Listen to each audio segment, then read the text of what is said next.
So let's move along and look at number 25. It occurs to me that the examples that we just did were a little more complex than even the examples that we're about to do. So these next few problems should feel real nice because they're basic. So let's take a look. In number 25, 26, 27, we just want to add the fractions. And what do you notice about these convenient fractions? Ready share. Yeah, they already have a common denominator. So very simple. We just need to add them. So 3 13x plus 6 13x would be 9 13x.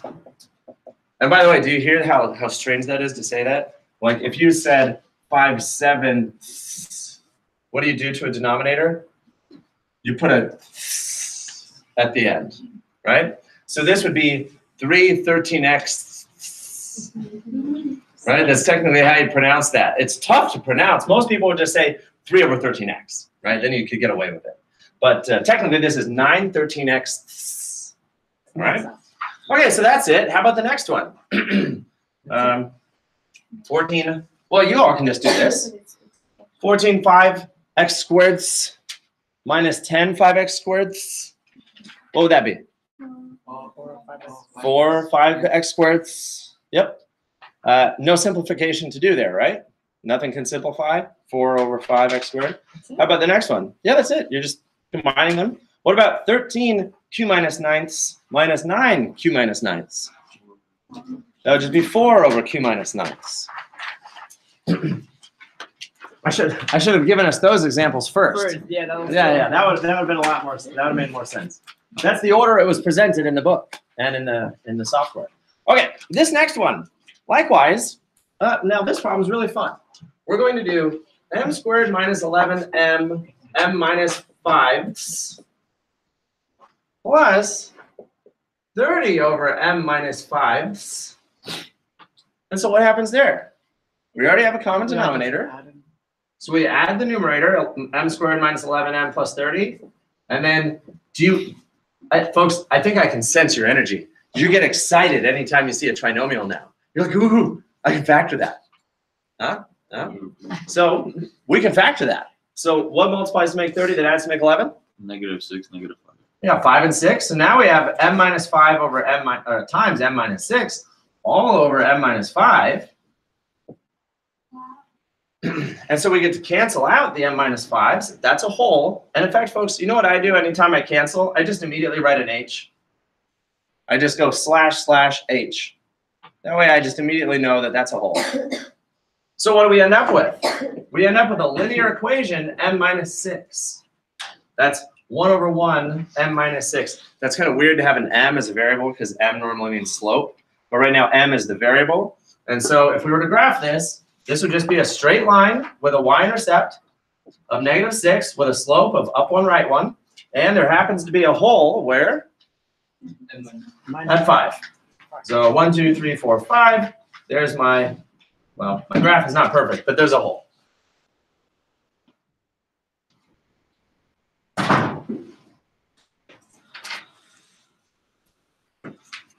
So go ahead and try number 29. Again, you already have a common denominator. So you just, we're subtracting this time. But I bet once we subtract, we might just be able to factor and simplify. So let's go ahead and try number 29. 2x plus 5, x squared plus 9x plus 20ths minus x plus 1 over x squared plus 9x plus 20ths. Folks, do you all see what I immediately did to my numerator on the right? I put parentheses. Now, you all know I'm parentheses happy. You're like, Mr. G, you'd put parentheses on your own name. And that's true, I would. But it's really important we have a parenthesis there. Why? What are we about to do to these fractions? We're about to subtract them. So we have to make sure we do what? Distribute that minus to both of those. So really, our numerator is going to be 2x plus 5 minus x plus 1 all over x squared plus 9x plus 20. So be very careful about that as you subtract. You want to make sure you distribute that minus sign to both of the terms in that binomial. So wouldn't it be, Go ahead, Aldo. so at first it was x plus 1, so wouldn't it be x minus 1? Right, so it's gonna be minus x and minus 1. So 2x plus 5 minus x minus 1 all over x squared plus 9x plus 20. And then even once you combine like terms in the numerator, you still need to factor the denominator and see if you can cancel something. I have a question. Can you just usually actions all you're doing is combining terms. So it'd be 5 plus 1 is 6. Although it's not plus 1. We have to subtract x and subtract 1. It still doesn't cancel. See ya? I have a question. Can we just do it right away? 2x plus 5 minus. Well, you could do that in your head right away, yeah. Just as long as you don't make it clear. Okay. I'm stuck. I don't know what to do. How do we cancel that? Do we just subtract the 9 or what?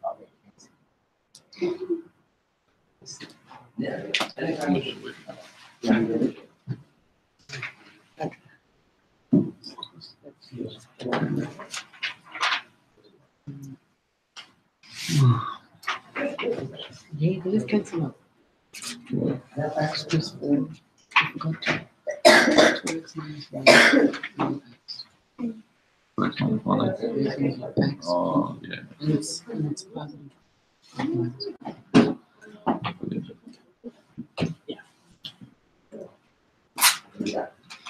You got your regular.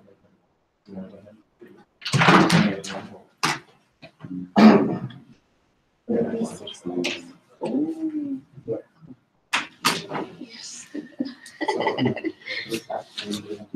Yeah. I'm glad it's Plus, well, Because 5 minus 1.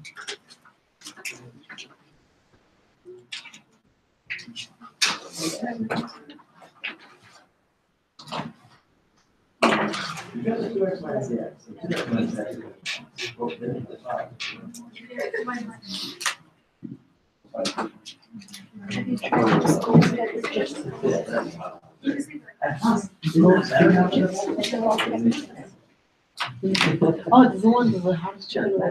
No, it's by that same company. But Oh. How many Walter chicken?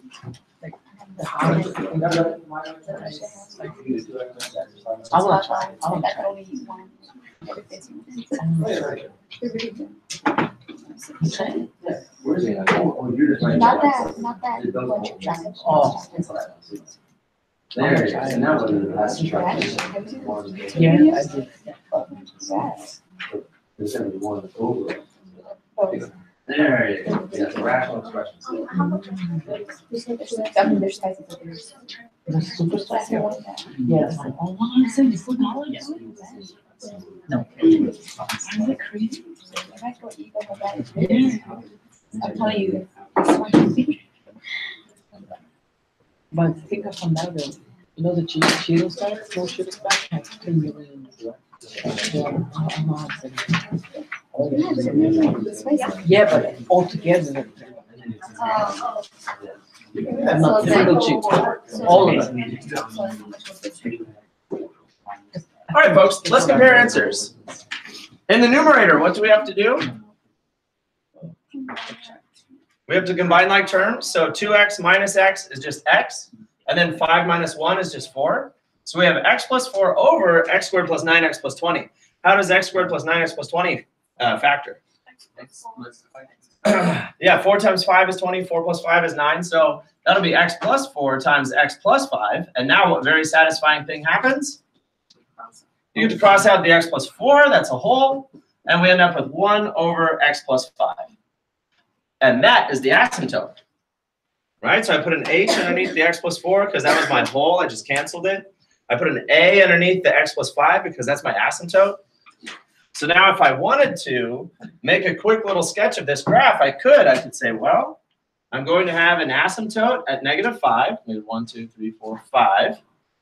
And I'm going to have a hole at -4. So, well, I have to draw it first. So my graph would look essentially like this, and I would have a hole at 4. And that's what we would see if we plugged it into the graphing calculator. We're really not at the point yet as a class where we can do these graphs by hand. I just like to keep showing it to you so you can see in context what this problem is even all about. We've got 2 rational expressions that you can combine through subtraction and then simplify, and then it'll end up showing you an asymptote and a hole in the graph. So this is where we're headed, the ability to take this, simplify it, and then graph it by hand.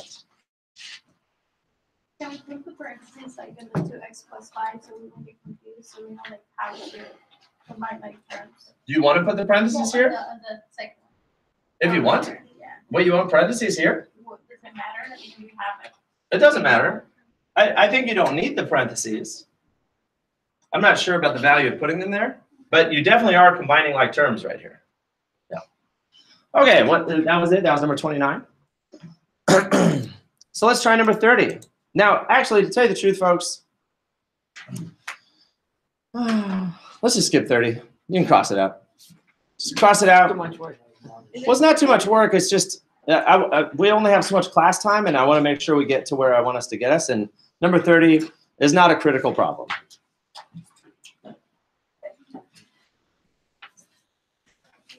All right, now that I've just told you all to cross it out, I'm just going to show it to you so you can appreciate it. First of all, do we have a common denominator? Yes. Yeah. And so the numerator is going to be 125x cubed minus 27x cubed. And what does that look like? Yeah, it's the difference of cubes. So it's y cubed. oh, y cubed, thank you. Yeah, this is the difference of cubes. So now that's really 5x cubed minus 3y cubed. And so now I can do my difference of cubes formula, which would end up being the binomial 5x minus 3y, and then 5x squared plus 5x 3y. Yeah, you don't have to write this down. I'm just showing it to you. And then plus 3y squared. Now, I go through all that work, and then I simplify. So then I have 5x minus 3y times 25x squared plus 15xy plus 9y squared. And what do you notice about our denominator now? It's the same.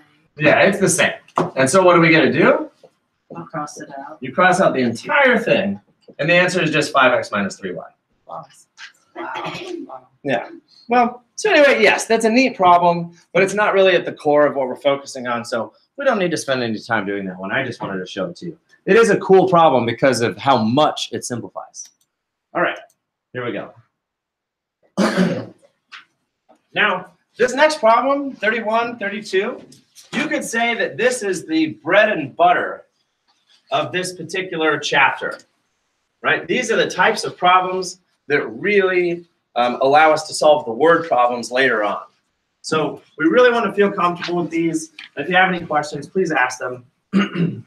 So let's go ahead and try number 31. We'd like to go ahead and add 6 over r plus 8 over r plus 8. Are these common denominators? No. Now, I have a recommendation for you. Try to spread your work out horizontally. You know, spread it out a little bit. If you normally write really close to each other, spread it out because you know what we're about to do, right? We're about to contribute terms on top and bottom here and contribute terms on top and bottom here. So you want to give yourself room to do that. So what term do I need to contribute to this fraction? R plus 8. R plus 8, right? Because they want to have the same denominator. So I'm going to go ahead and tack on r plus 8 on this fraction, on top and bottom. And then what other term does this denominator need? Just an r. Yeah, just the denominators are what we're concerned about. The denominators. We want to have the same denominator. So now I'm going to multiply this one times r on top and bottom. I could do this a little better. I'm going to show that one more time. I have my 6 over r, and then I have 8 over r plus 8. And so watch how this happens. I'm going to contribute the r plus 8 here on top and bottom, and I'm going to contribute the r on top and bottom. Yeah, because we want the denominators to be the same. So this denominator had an r. It needed an r plus 8, so I put on top and bottom. And this denominator had an r plus 8, but it needed an r, so I put in on top and bottom. That's the fundamental process. That's how you find a common denominator. That's how you create a common denominator. Rob, what's your question? I'm just trying to, because I'm thinking that because there's already an R on the right side, why do we need to add that? There is an r on the right side, Rob, but it's part of a binomial called r plus 8. And so, you know, going back to my selfish child argument, if this child has an r and this child over here has an r plus 8, we treat these things as units. We wouldn't say, well, just give this child a plus 8, because then it would be also an r plus 8. We can only act through multiplication. And so this child has an r, this child has an r plus 8. This kid also wants an r plus 8. And this kid also wants an r. And so maybe, does that clarify it? Yeah. That you can't just add it. You're right, there's an r there and there, but not really. You have to treat each term separately as its own parenthetical binomial. Okay, good. All right, well, folks, now we're ready to keep going. We already have a common denominator. The common denominator is r times r plus 8. And up top, I have 6 times r plus 8 plus 8r.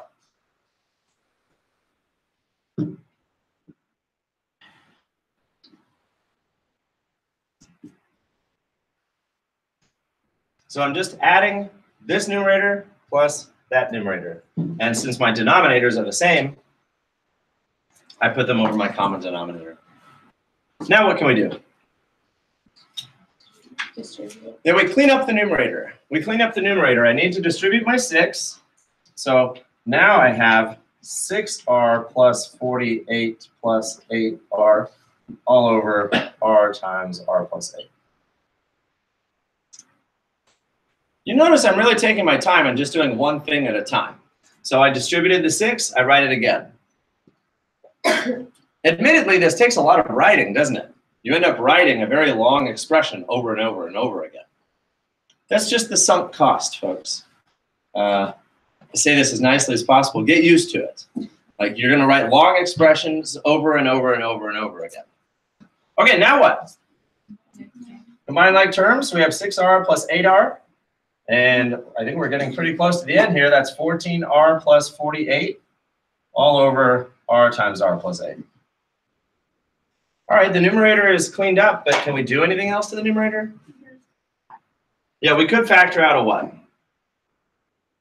Just a 2. And we are compelled to do that. Okay, anytime you see anything that can be factored, factor it. So this final answer would be 2 outside of r plus 24 all over r times r plus 8. Oh, 7. Thank you.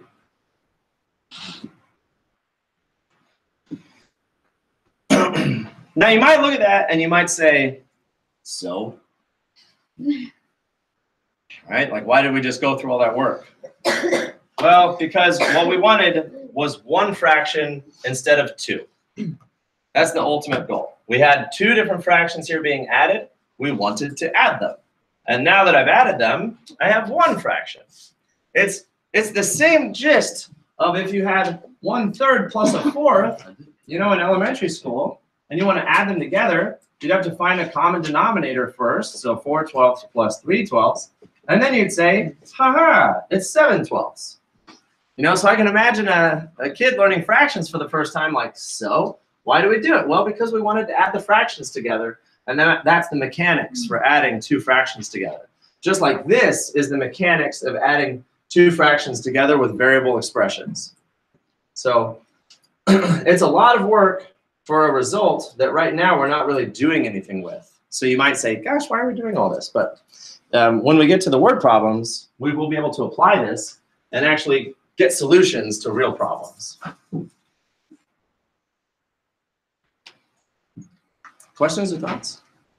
So the answer key on the back is on the bottom line, it takes the 14r plus 48 over the r plus 8. It doesn't do that? It doesn't do that. Okay, well, that's fine. They're both the same. Okay. The only reason I did that is the off chance that if by factoring, you're able to cancel more. All right, we're just being optimistic. Like, hey, I wonder if I factor this more, could I cancel more? So yeah, Rob, that's fine. This is an acceptable answer too. All right, let's try that again, folks. Number 32. We have 2 over y squared minus 3y plus 2. And then we're going to add 6 over y squared minus 1. So take a look at those denominators. What are you compelled to do to them?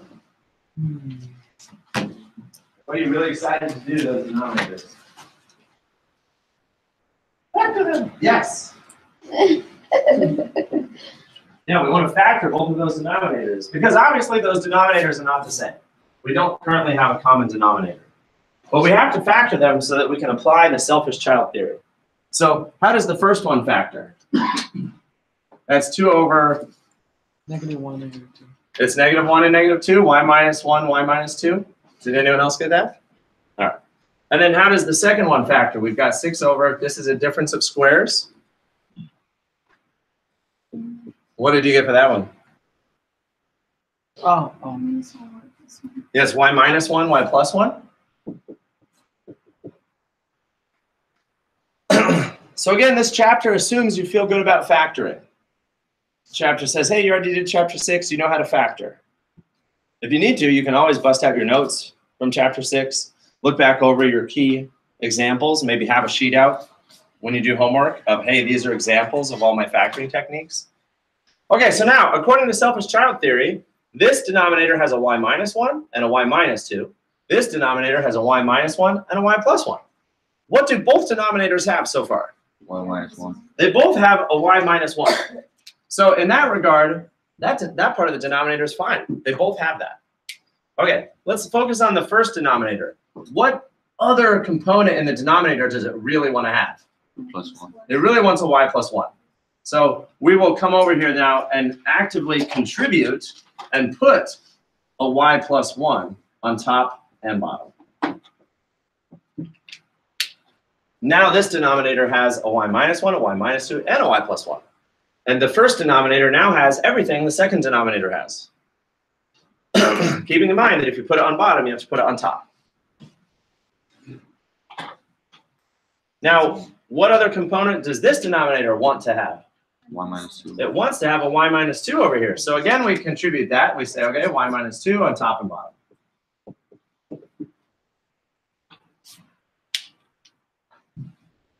This is the process that we'll do over and over in this chapter. You factor the denominators, and then you look to see what other components each denominator wants so that they have the same denominator. And now we do. We have the same denominator. Our common denominator is y plus 1, y minus 1, y minus 2. That's our common denominator now. And now we look up at the top. And I've got these two different expressions here that I need to add together. So I'm just going to write them down in the normal way. I've got the plus sign there. So this, instead of y plus 1 times 2, I'm going to write that down as 2y plus 1. Why do I put the number in front?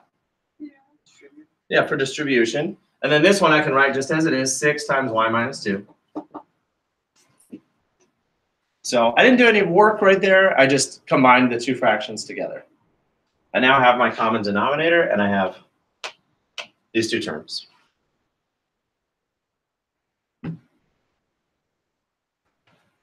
Now what do? Yeah, we distribute both of them. So 2y plus 2 plus 6y minus 12 all over our common denominator. Now, folks, at some point you might say to me, Mr. G, can we just put some parentheses down there? Do I have to keep writing the denominator over and over and over again? What do you think? Yes. I mean, technically, we should keep writing the denominator over and over and over again. But we still have a couple more lines of work to do. Do we really have to keep writing all that stuff in, or can we just put 3 empty parentheses? I was going to say we could be friends and just put 3 empty parentheses down there so that we don't have to keep writing the same thing over and over again.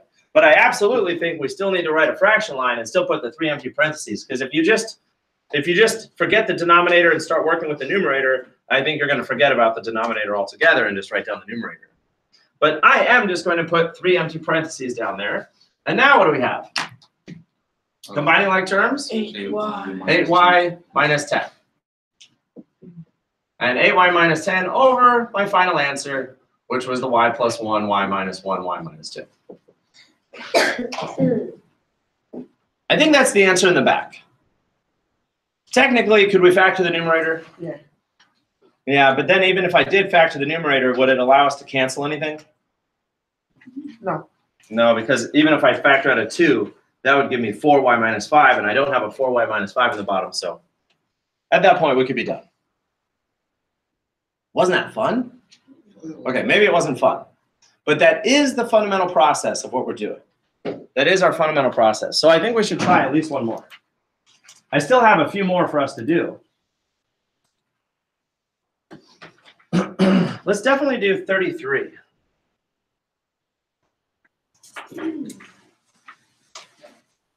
Now, folks, this process right now might still feel awkward. And so the best advice I can give you is no matter what, write it all down. Keep writing. Keep writing. Sometimes when you're learning a new skill and it's not quite clear, the most important thing to do is to write it all down, because that gives you some muscle memory in your hand and you start experiencing it, and then it becomes more familiar. But you have to write it down. So let's try number 33. Just copying down the problem, I have x over x squared minus 16. And then I'm subtracting 8 over x squared plus 5x plus 4. So factoring skills. What do we call x squared minus 16? What's the formula? Difference of squares. And so we can go ahead and factor that as the x plus 4x minus 4. Okay. And then the second one, well, that's just a basic trinomial. Right? So we can say 1 multiplies to make 4, that has to make 5. Yeah, x plus 4, x plus 1. And with an 8 on top.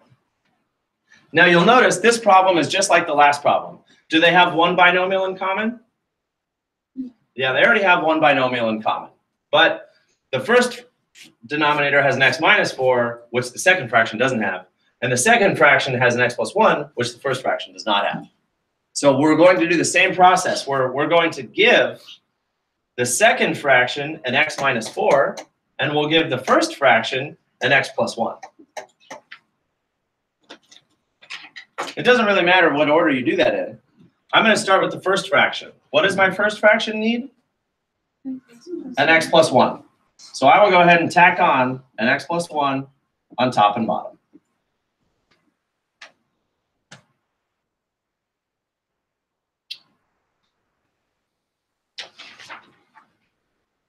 Again, this is why it's really helpful to write really, really wide. I should have given myself some more room in between my minus sign and the two expressions. Okay, now what binomial does the second denominator still need? An x minus 4. So I'm going to give the second fraction an x minus 4 on top and bottom. Now, my denominators are in different orders, but do they have the same terms? There's an x plus 4, x minus 4, x plus 1. There's an x plus 4, there's an x minus 4, there's an x plus 1. So yeah, we have a common denominator now. So now I can go ahead and write my common denominator, x minus 4, x plus 4, and x plus 1. Does it matter what order I write those in? No, the order doesn't matter at all. Just as long as I have each of the three. Now what do we put up top? Up top we have the x times x plus 1 minus, very important, there's a minus there, 8 times x minus 4. And what are we about to do with all of that? So we have to distribute, combine like terms, and clean up the numerator. The denominator is done. The denominator is done. So from this point forward, we're just carrying the denominator along with us like a sack of 50 pounds. And we're just cleaning up the numerator. So in the numerator, we'll go ahead and we'll distribute very carefully. And so we have x squared plus 1x minus 8x plus 32. Right? Because negative 8 times x is negative 8x, and negative 8 times negative 4 is plus 32. All over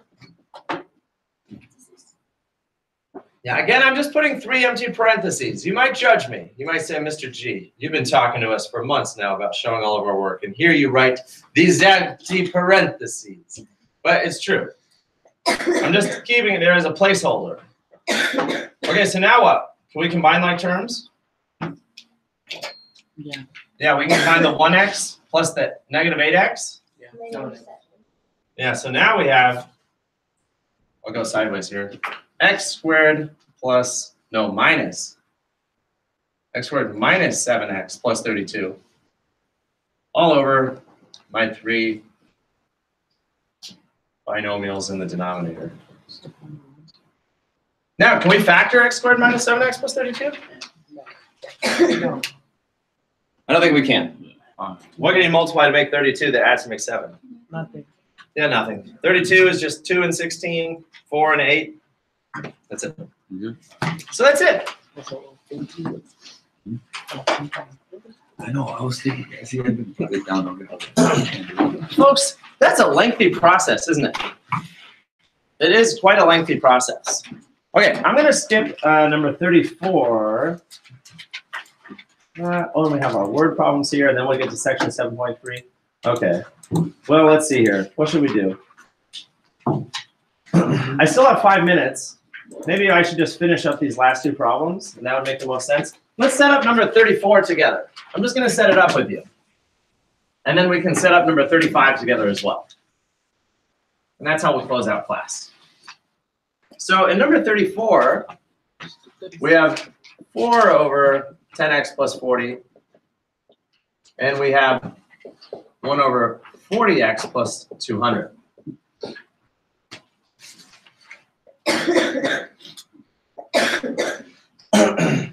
Now, here's what we shouldn't do. Okay, even though I know some of you were dabbling with this method earlier, here's what we shouldn't do is give this fraction the term 40x plus 200. And then we shouldn't give this fraction the term 10x plus 40. Why should we not do that? Numbers too big. Yeah, these numbers are going to get gigantic, right? You could do it. Okay, would that be accurate? Yes. Would you get an accurate answer? Yes. But oh my goodness, I mean, you would have some really large numbers and some simplifying to do later on. So instead, what can we do? I might as well just rewrite the whole thing. Instead, we have, what are you just dying to do to those denominators? Reduce them. Reduce them? What's another word for that? Prime factorization. Greatest power factor. We could just factor the GCF out of these, right? What can I GCF out of the first one? 10? So that's x plus 4. What can we GCF out of the second one? 40, leaving behind. Wait a minute. Oh, it doesn't go in very cleanly. Darn, x plus 5. All right, well, I thought they were both going to be x plus 4. I was really excited, but no. One's x plus 4 and one's x plus 5. Now, just to make this even more clear, what we have in the denominator, over here, I have a 10, and I have an x plus 4. And over here, I have a 4 times a 10 times an x plus 5. And why do I write it like that? What are all the components now? This denominator has a 10, that denominator has a 10. That's fine. This denominator has an x plus 4, but this one doesn't. And this denominator has an x plus 5, but this one doesn't. And this denominator has a 4, but this one doesn't. So you can see we have quite a few terms to contribute to both sides. So let's start with the first fraction. What other terms do I need? I need a 4 on top and bottom. What else do I need? And an x plus 5. Which, see, I should have given myself more space. I really need to start taking my own advice and leaving lots of space so that I can actually contribute the terms in a convenient way. There, yeah, so now this one also needed an x plus 5. Okay, now, does the first fraction have all the terms that the second fraction has? Yeah, that has a 4, a 10, and an x plus 5. Okay, what else does the second fraction need? Yeah, just the x plus 4. So now I'll go over there and contribute an x plus 4 to the top and bottom. Now do we have a common denominator? Yeah. So now our common denominator, which we can go ahead and write down, is 40 times x plus 4 times x plus 5. I go ahead and multiply the 4 times the 10 because we're done finding a common denominator. We can now just write the answer. And what's our numerator now? We've got a 16x plus 5 on the left, and we have just an x plus 4 on the right.